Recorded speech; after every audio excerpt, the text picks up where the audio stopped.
عزیزان محترم، جو سوال ہمارے ذہن میں آتا ہے وہ یہ آتا ہے کہ یہ جو سوسائٹی میں جس میں سید الشہداء شہید ہوئے اور لوگوں نے ریئیکٹ نہیں کیا، نہ صرف یہ کہ ساتھ نہیں دیا بلکہ ریئیکشن بھی نہیں دیا، جس طرح کا ریئیکشن ملنا چاہیے تھا وہ ریئیکشن نہیں ملا، ہمیں اپنے آپ سے یہ سوال کرنا ہوتا ہے کہ یہ جو پوری سوسائٹی اس طرح کی ہو گئی تھی، اس میں پرابلم کیا تھی؟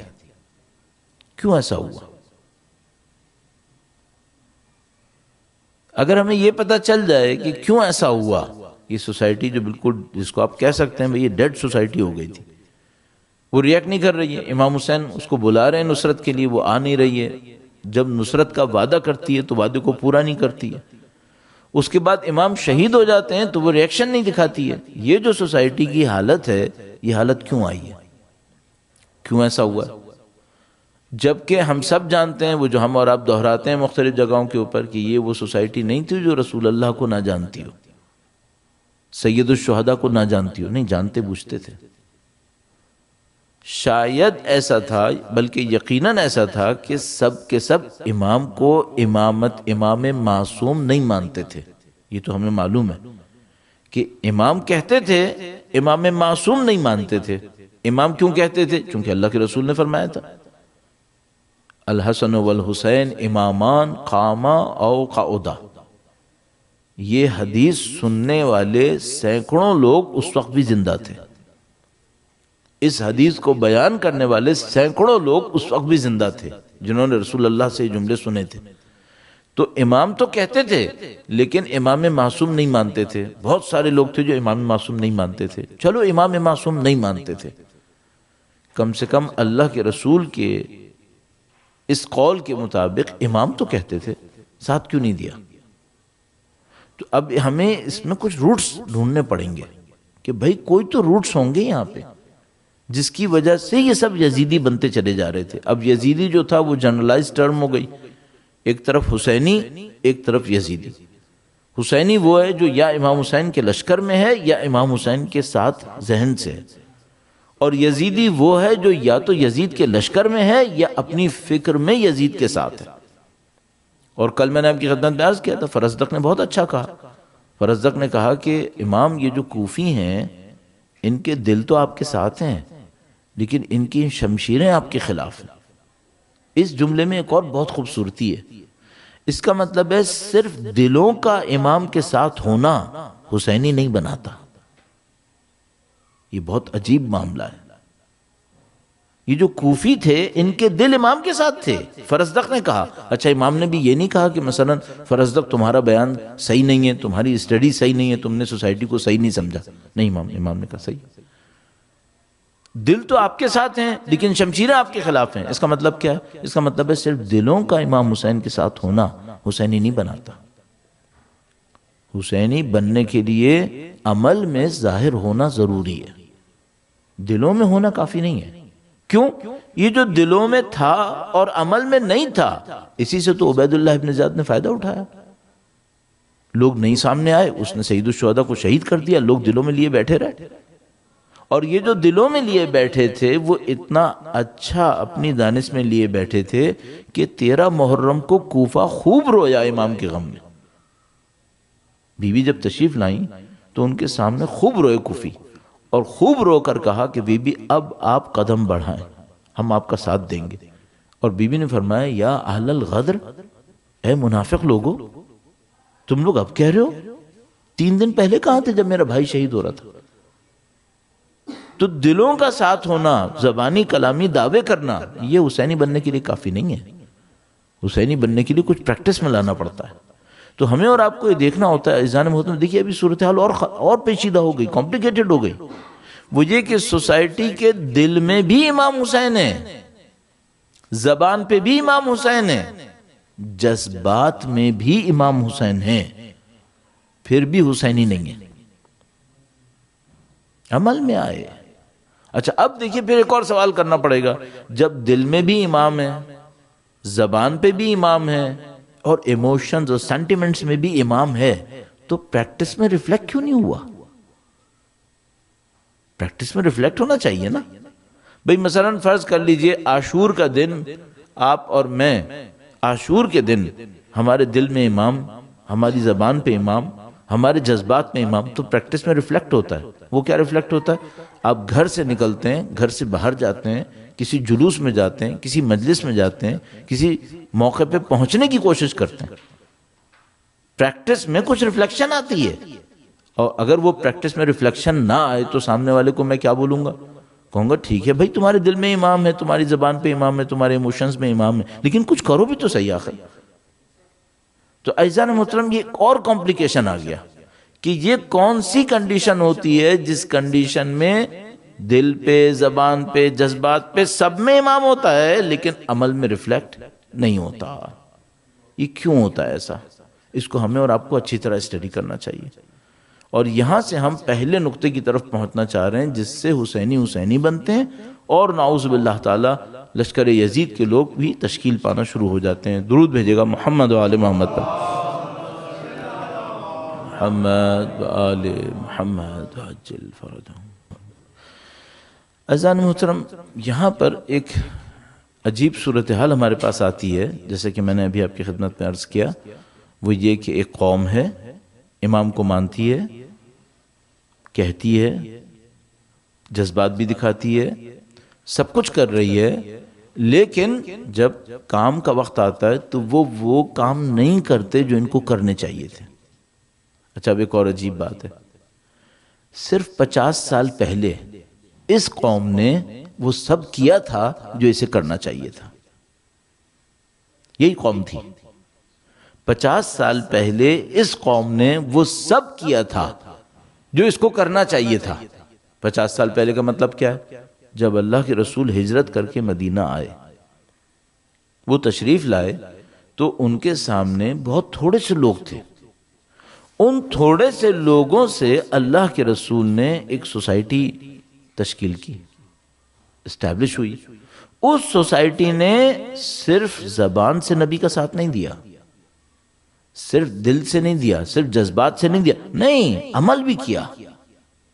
حملے ہوئے تو رسول اللہ کے سامنے کھڑے ہو گئے، قربانیاں بھی دیں، جان بھی دی، مال بھی دیا، سب کچھ دیا اور رسول خدا کا ساتھ دیا۔ صرف 50 سال پہلے تک یہ قوم یہ سارے کام کر رہی تھی۔ اب کیا مجھے اور آپ کو یہ عجیب سا نہیں لگ رہا کہ بھئی 50 سال پہلے تک یہ قوم سب کچھ کر رہی تھی؟ 50 سال میں ہوا کیا اس کے ساتھ؟ اچھا، اگر آپ یہ کہیں نا کہ بھئی پہلے جو مارکا تھا وہ آسان تھا، تو بھئی بدر کوئی آسان مارکا تھا کیا؟ نہیں، بدر بہت مشکل کام تھا۔ اب ایک تعجب کی بات ہے کہ جس قوم میں 60 سال پہلے 313 آ گئے تھے، 60 سال بعد تو 300 بھی نہیں آئے۔ 60 سال پہلے اس میں 313 آ گئے تھے، اور احد کا جب میدان ہوا تو پھر وہ 1000 ہو گئے تھے، اور خندق کا میدان ہوا تو 1000 سے بھی تعداد چلی گئی تھی، اور فتح مکہ ہوا تو یہ تعداد 1,00,000 سے اوپر چلی گئی تھی۔ یہ واپس کیسے گئے سب کے سب؟ یہ سب اللہ کے رسول کے ساتھ چلتے ہوئے امتحان دے رہے تھے، اور ان امتحانوں میں کامیابی ہو رہی تھی، لوگ ساتھ دے رہے تھے، لیکن 50 سال کے اندر پتہ نہیں کیا ہوا جو میں عرض کروں گا، اب لوگ ایک دم سے عجیب ہو گئے۔ اسی رسول کا نواسا انہی تمام نشانیوں کے ساتھ، انہی تمام نعروں کے ساتھ، انہی تمام آئیڈیالوجیز کے ساتھ میدان میں آیا، کسی نے ساتھ نہیں دیا، اور پروپورشنلی تقریباً نل ہو گیا معاملہ۔ کہاں تو خطبۃ الوداع کے موقع پر 1,24,000 کے قریب لوگ تھے، اور کہاں 360-70 لوگ، 72 لوگ۔ تو یہ ایک عجیب سوال ہے ہمارے سامنے کہ اب اس میں مجھے اور آپ کو دیکھنا پڑے گا کہ بھئی اس میں ایک اور عجیب عنصر بھی ہے۔ جب جنگ بدر ہوئی تھی تو قرآن بھی نازل نہیں ہوا تھا پورا، اب تو قرآن بھی پورا آ گیا تھا۔ جب جنگ بدر ہوئی تھی تو اللہ کے رسول مدینے میں اجنبی تھے، سال بھر ہوا تھا آئے ہوئے، اب تو رسول خدا 11 سال زندگی گزار چکے تھے۔ اگر کوئی ٹیسٹ کرنے کی بات کرے تو اہل بیت کے کیریکٹر کو دیکھتے ہوئے لوگوں کو 60 سال ہو گئے تھے۔ کیا 60 سال کا کیریکٹر کافی نہیں تھا کہ وہ ریئیکشن دکھاتے؟ تو عزیزوں دیکھیے، اب بالکل وہ جو جملہ ہم سب لوگ کہتے ہیں وہ یہ کہ بھئی عبادتیں بھی ہو رہی تھیں، قرآن کریم بھی موجود تھا، اور لوگ ظاہری طور پر سب کے سب دین کے چاہنے والے تھے، اسی نبی کا نام بھی لے رہے تھے، اور 60 سال گزر گئے تھے ان کی پہلے والی قربانیوں کو، یہ اب مصیبت کیا ہے ان کے ساتھ، ہوا کیا ہے؟ تو عزیزو ہمیں اس معاملے میں کافی ڈیٹیل میں جانا پڑتا ہے، پھر کافی گہرائی میں جانا پڑتا ہے تاکہ ہم ان کی روٹس کو چیک کر سکیں۔ کیوں؟ اب دیکھیے ذرا سا سخت ہوگی یہ بات، لیکن آپ اس کو تھوڑا سا تحمل سے سن رہے ہیں تو آپ اس کو بھی سنیے کہ ہمیں یہ چیز دھوکے میں نہ ڈال دے کہ ہم چونکہ مجلس میں ہیں تو اس کا مطلب ہے ہم امتحان میں حسینی ہی رہیں گے، یہ ہمیں دھوکہ نہ ہو جائے کہیں۔ کیوں میں عرض کر رہا ہوں آپ کی خدمت میں؟ اس کی دلیل عرض کرتا ہوں، درود بھیجے گا محمد و آل محمد پر، صلی اللہ محمد و آل۔ پھر میں آپ کے سامنے دہراتا ہوں، 13 محرم کو جو کوفی آئے، کیا وہ امام کے نام کا احترام کر رہے تھے یا نہیں کر رہے تھے؟ بھئی کر رہے تھے، اتنا کر رہے تھے کہ وہ بی بی کی تشریف آوری پر سلام اللہ علیہا درود بھیجے گا ان کی ذات پر، اللہم صلی علی محمد و آل محمد وعجل فرج، جمع ہوئے، ان کی محبت میں گریہ بھی کیا، امام کی مظلومیت پر اپنے جذبات کا اظہار بھی کیا۔ لیکن سوال اپنی جگہ پہ باقی ہے، کیا وہ کیا جو ان کو کرنا چاہیے تھا؟ بھئی اگر وہ کرتے جو ان کو کرنا چاہیے تھا تو پھر ایک اور کام ہونا چاہیے تھا۔ ابھی تو ہم دیکھیں 1400 سال کے فاصلے پہ بیٹھے ہیں نا، تو ہمیں تو دعوت کرنا تو آسان ہوتا ہے، ہم تو نہیں تھے وہاں پہ، تو میں یہاں بیٹھ کے دعویٰ کر سکتا ہوں۔ کیا ہونا چاہیے تھا؟ ہونا ہی چاہیے تھا کہ جیسے ہی کوفیوں کو پتہ چلتا کہ جن کو قیدیوں کے نام پر لایا گیا ہے وہ خاندان عصمت ہے، تو کوفیوں کو اپنے گھروں سے نکلنا چاہیے تھا۔ کوفی اپنے گھر سے نکلتے، دارالامارہ جاتے، اور عبید اللہ ابن زیاد سے کہتے کہ تیرے دھوکے میں اب ہم نہیں آئیں گے، تو نے ستم کر دیا، تو نے ہم سے کہا کہ قیدیوں کو لا رہا ہے اور تو خاندان عصمت کو لے آیا، اور تو نے جا کر سید الشہداء کو شہید کر دیا، اور یہ جو تو نے کام کیا اب ہم تیرے دھوکے میں نہیں آئیں گے۔ دارالامارہ کو ان کو ختم کر دینا چاہیے تھا، اور خاندان عصمت کو عزت و احترام کے ساتھ کوفے کے اندر رکھنا چاہیے تھا۔ عبید اللہ ابن زیاد کو باہر نکال دینا چاہیے تھا، وہیں پہ اس کو مار دینا چاہیے تھا۔ عمر سعد، عبید اللہ ابن زیاد، جن تمام لوگوں کو بعد میں آ کر عمر مختار ثقفی نے بدلہ لیا، ان کو وہیں پہ بدلہ لے لینا چاہیے تھا۔ آپ خود فرمائیے ایسا ہونا چاہیے تھا یا نہیں ہونا چاہیے تھا؟ ایسا ہونا چاہیے تھا، انہوں نے کیوں نہیں کیا؟ جبکہ یہ دل سے احترام بھی دکھا رہے تھے، ساری باتیں تھیں۔ تو عزیزو اب میں فوراً جا کر اس پوائنٹ کو پکڑنے کی کوشش کرتا ہوں۔ تو اب ہم کیا کرتے ہیں، تیزی نہیں کریں گے، تھوڑا تھوڑا آگے چلیں گے تاکہ اس کو دیکھیں۔ تو مثلاً ممکن ہے کوئی جواب دینے والا مجھ سے کہے، اور یہ سوسائٹی کے کاموں میں بہت ہوتا ہے کہ سامنے ایک علت آتی ہے، اس کے پیچھے کچھ اور ہوتا ہے، اس کے پیچھے کچھ اور ہوتا ہے۔ سوسائٹی میں ریزننگ بہت پیچھے تک جاتی ہے، سادہ سادہ جواب نہیں دے سکتے۔ دیکھیں میں اب سادہ سے جواب سے شروع کرتا ہوں، اللہ انشاءاللہ ہمیں اس کو عرض کرنے کی سعادت اور توفیق نصیب فرمائے گا انشاءاللہ۔ آپ دعا فرمائے گا۔ بھی ایک سادہ سے جواب ہے، ہم یہ کہیں گے کہ یہ جو کوفی تھے یہ لوگ بزدل تھے، یہ لوگ ڈرپوک تھے، یہ ڈرپوک لوگ تھے، بزدل لوگ تھے۔ چونکہ بزدل تھے، ڈرپوک تھے، ان کے دلوں میں خوف بیٹھا ہوا تھا، اس خوف کی وجہ سے انہوں نے سید الشہداء کے خاندان کا ساتھ نہیں دیا، یہ خوفزدہ تھے۔ اچھا یہ کس بات سے خوفزدہ تھے؟ اپنے سامنے اپنے دین کو جنازے کی طرح دیکھ رہے تھے، کندھا تو دے دیتے کم سے کم، سید الشہداء کا لاشا تو پامال ہو چکا تھا نا، اب کم سے کم کندھا تو دے دیتے، نہیں دیا۔ کیوں؟ ڈر گئے۔ کس بات سے ڈر گئے؟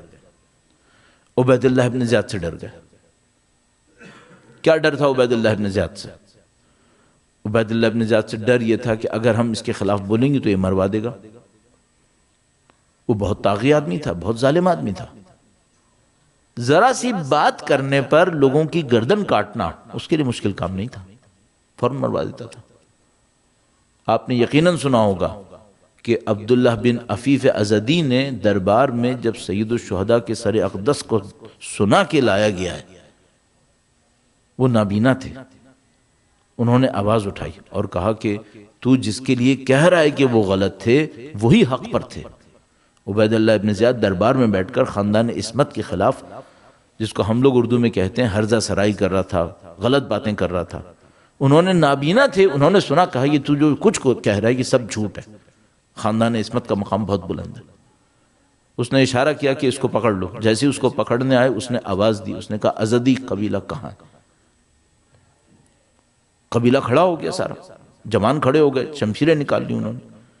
عبید اللہ ابن زیاد کی فوجی ڈر گئے۔ عبید اللہ ابن زیاد نے دیکھا کہ اگر میں اس کو ابھی ہاتھ لگاؤں گا اس کے قبیلے کے لوگ کھڑے ہوئے اور اس وقت بہت بڑی جنگ ہو جائے گی اور میں ہار جاؤں گا۔ اس نے چھڑوا دیا۔ اس کے بعد رات کے وقت میں ان کے گھر پہ حملہ کیا اور ان کو شہید کر دیا۔ ابھی ایک سوچنے والی بات ہے، وہ قبیلے والے جنہوں نے صبح میں یا دوپہر میں عبداللہ کا ساتھ دیا تھا، نابینا کا ساتھ دیا تھا، کیا انہوں نے یہ فیل نہیں کیا تھا کہ رات کو بھی حملہ ہونے والا ہے؟ بھئی یہ فیل کرنا چاہیے تھا نا۔ مثلا میرا دوست اگر میرے ساتھ دوپہر کو تھا اور ایک آدمی آیا اور اس کو دھمکی دے کے گیا اور میرا دوست اب رات کو گھر جائے گا، تو کیا مجھے نہیں سوچنا چاہیے کہ شاید رات کو وہ لوگ آ جائیں؟ تو قبیلے نے عبداللہ کی حفاظت کا بندوبست کیوں نہیں کیا؟ جبکہ وہ بیچارہ نابینا تھا اور اس کا کوئی بیٹا بھی نہیں تھا، گھر میں صرف ایک بیٹی تھی، بیٹا بھی نہیں تھا۔ اس کا مطلب کیا؟ اس کا مطلب یہ عبید اللہ نے دن ہی دن میں قبیلے والوں کے ساتھ ساز باز کر لی تھی، ساز باز ہو گئی تھی، اور قبیلے والوں نے گویا یہ کہا کہ دن میں نہ مارنا چونکہ ہماری عزت خطرے میں ہے، ہماری ناک کٹ جائے گی، رات میں جا کے مار لینا۔ رات میں جا کے مار لیا، کوئی قبیلے والا نہیں آیا ڈیفینڈ کرنے کے لیے۔ اور وہ بیچاری بچی، ان کی جو لڑکی تھی، اس نے ایک موقع پر اتنے درد مندی سے کہا کہ اگر کاش میں بیٹا ہوتی تو شمشیر لے کر تیرا دفاع کرتی۔ اس مظلومیت میں وہ بندہ خدا، صحابی رسول، مخلص انسان، اہل بیت کا شہید ہو گیا۔ تو قبیلے والے نہیں آئے۔ کیوں قبیلے والے نہیں آئے؟ عبید اللہ ابن زیاد نے ان کا بندوبست کر لیا۔ تو لوگ کس بات سے ڈر رہے تھے؟ لوگ ڈر رہے تھے کہ عبید اللہ ابن زیاد مارے گا، اور جب مارے گا تو کوئی ہمارا ساتھ نہیں دے گا۔ لوگ اس بات سے ڈر گئے۔ اچھا کوئی ساتھ کیوں نہیں دے گا؟ تم تو عرب تھے، تم تو اپنے قبیلے کو بلاتے ہو تو قبیلہ آ جاتا ہے۔ تو ان کو پتا تھا کہ یہ جو قبیلے والے ہیں نا، یہ دن میں تو ساتھ دیں گے، لیکن جب عبید اللہ سردار سے کہے گا کہ میں تیرے بندے کو رات کو ماروں گا، تو سردار بھی کچھ نہیں کرے گا۔ اچھا سردار کیوں کچھ نہیں کرے گا؟ وہ بھی عبید اللہ سے ڈر جائے گا۔ عبید اللہ اسے کیا کہے گا؟ عبید اللہ اسے کہے گا کہ تو نے اگر میرا ساتھ نہ دیا تو تو فارغ ہو گیا، تو بھی جائے گا۔ تو یہ سب ایک خوف میں مبتلا ہے۔ عبید اللہ سب کو ڈرا رہا ہے، قبیلے کے سرداروں کو بھی ڈرا رہا ہے، قبیلے کے نیچے چلنے والوں کو بھی ڈرا رہا ہے، اور نیچے چلنے والوں میں اور بھی بہت سارے مسائل ہیں جو میں بھی آپ کی خدمت میں عرض کروں گا، بلکہ ابھی کا عرض کر دینا چاہیے تاکہ ہم دیر کے لیے نہ رکھیں۔ قبیلے والوں کے اندر ایک تعصب ہے، اگر سردار کہے گا تو کریں گے ورنہ نہیں کریں گے، چاہے امام بلا رہے ہوں۔ آپ امام بلا رہے تھے کہ میری نصرت کے لیے آؤ، لیکن سرداروں نے عبید اللہ سے ساز باز کی ہوئی تھی، ان کے ساتھ ان کے ایگریمنٹس ہو گئے تھے۔ تو قبیلے کے جو نیچے رہنے والے تھے انہوں نے اپنے لیے بہانہ ڈھونڈ لیا۔ کیا بہانہ ڈھونڈ لیا؟ سردار کہتا تو ہم کرتے۔ اچھا امام حسین کی آواز سردار سے زیادہ نہیں تھی کیا؟ بھئی اگر کلچر تمہاری یہ ہے کہ تم سردار کی سنتے ہو تو تم خود بتاؤ کہ تمہیں سردار کی زیادہ سننی تھی یا رسول اللہ کے نواسے کی سننی تھی؟ انہوں نے کہا نہیں، ہم تو سردار کی سنتے ہیں۔ اس کو ہم کیا کہتے ہیں؟ اس کو ہم کہتے ہیں عصبیت۔ حق کی نہیں سنتا ہے، اپنی قوم کی سنتا ہے، حق کے لیے آگے نہیں بڑھتا ہے، اپنی قوم کہے گی تو آگے بڑھوں گا ورنہ میں آگے نہیں بڑھوں گا۔ اس کو ہم کہتے ہیں عصبیت۔ بس دو چیزیں سامنے آ گئیں، ایک تو مصیبت تھی کہ ڈر رہے تھے، وہ جو سردار تھے. اب عزیزو یہاں پہ تھوڑا سا انالیسس کو روکتے ہوئے، ہمارے پاس سوشل سائنسز میں ٹرمنالوجی استعمال ہوتی ہے جس کو ہم لوگ خواص کہتے ہیں، اور اس خواص کو جب ہم انگلش میں کہنے لگتے ہیں تو اس کو ایلیٹ کہتے ہیں. خواص ایک پبلک ہوتی ہے، ایک خواص ہوتے ہیں، ایک عوام ہوتے ہیں، ایک خواص ہوتے ہیں. عام یعنی وہی پبلک، اور خواص یعنی وہی ایلیٹ جو سلیکٹڈ فیو ہوتے ہیں. وہ ایلیٹ فائنینشیل بھی ہو سکتے ہیں، وہ ایلیٹ پولیٹیکل بھی ہو سکتے ہیں، وہ ایلیٹ ریلیجیس بھی ہو سکتے ہیں، وہ ایلیٹ ایکیڈیمکس بھی ہو سکتے ہیں. کوئی بھی ایلیٹ کلاس ہے. تو اب سوسائٹی کے اندر مختلف ایلیٹ کلاس ہوتی ہے. وہ جو وہاں کے ایلیٹس تھے وہ قبیلے کے سردار تھے، وہ بڑی کلاس تھی. اچھا، یہ جو قبیلے کے سردار تھے یہ عبید اللہ ابن زیاد کے ساتھ دو معاملے میں ساز باز کر گئے، مل گئے. کس طرح سے؟ یا تو عبید اللہ ابن زیاد نے کہا کہ میں تمہیں قتل کر دوں گا، تمہیں اپنے قبیلے کے ساتھ میرا ساتھ دینا ہے. یا تو یہ ہوا، یا عبید اللہ ابن زیاد نے کہا کہ تمہیں کیا چاہیے، کتنا پیسہ چاہیے، جو چاہیے وہ مجھ سے لو اور اپنے قبیلے کو لے کے سائیڈ میں ہو جاؤ. تو یہ لوگ یا تو خوف میں آ گئے یا یہ لالچ میں آ گئے. دیکھیے روٹس تک ہم پہنچ گئے.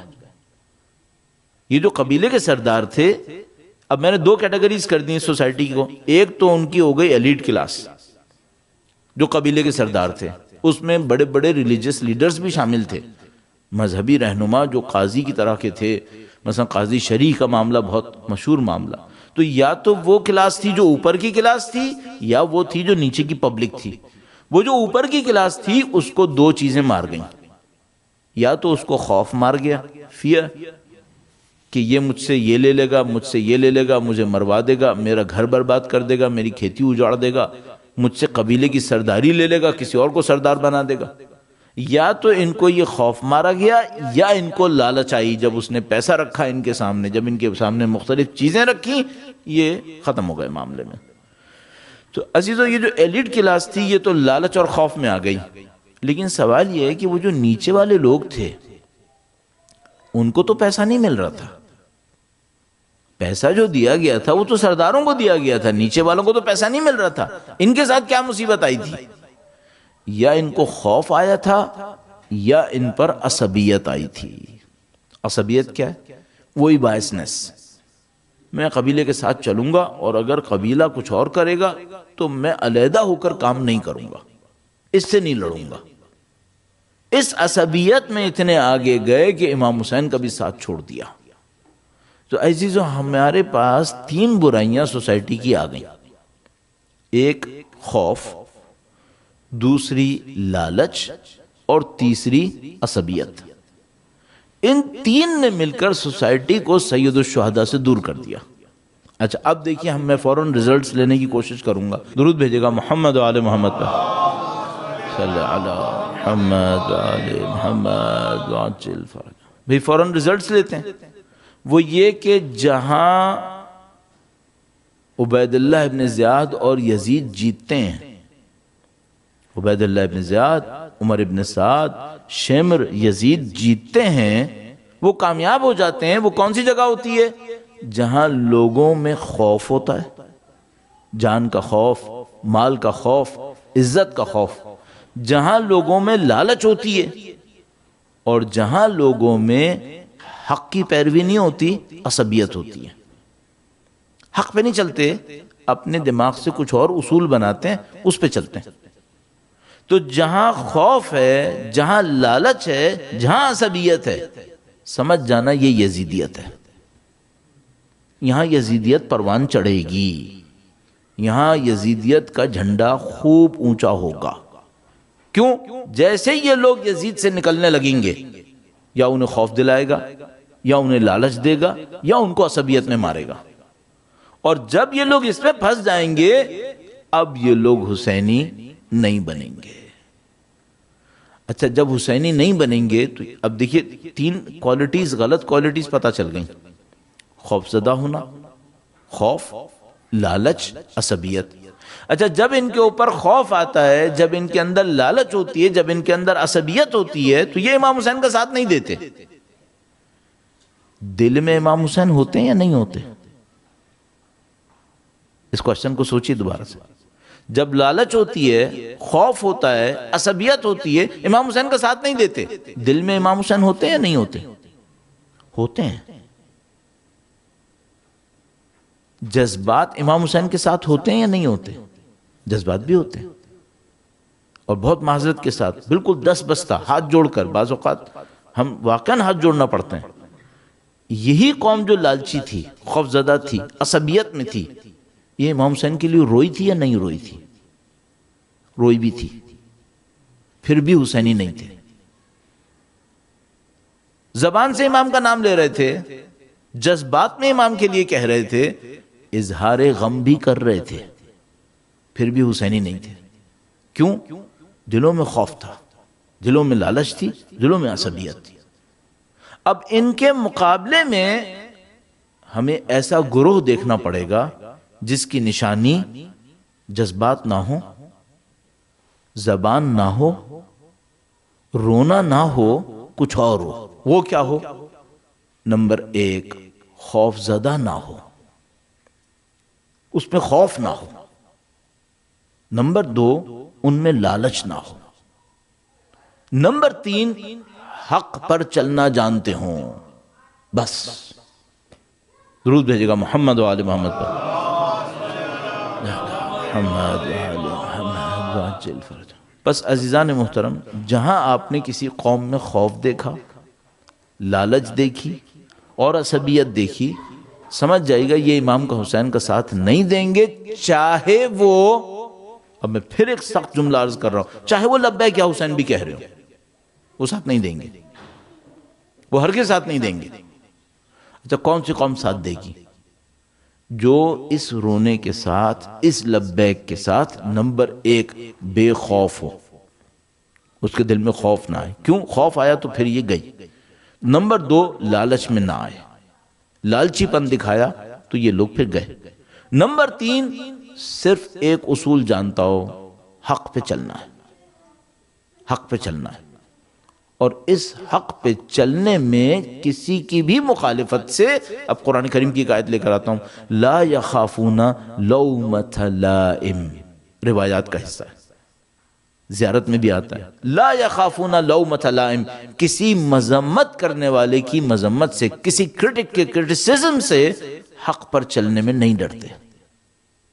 جب حق پہ چلنے کی بات آتی ہے، کوئی کرٹک آئے ان کے اوپر کرٹیسزم کرے، کوئی ان کے اوپر بلیمز لگائے، کوئی ان کے اوپر ہیومیلیٹ کرے، نہیں، اس سے نہیں ڈرتے. لا یخافون لومۃ لائم، کسی ملامت کرنے والے کی ملامت سے، مذمت کرنے والے کی مذمت سے، تنقید کرنے والے کی تنقید سے یہ نہیں ڈرتے. ان کے دلوں کے اندر یہ سب نہیں ہے.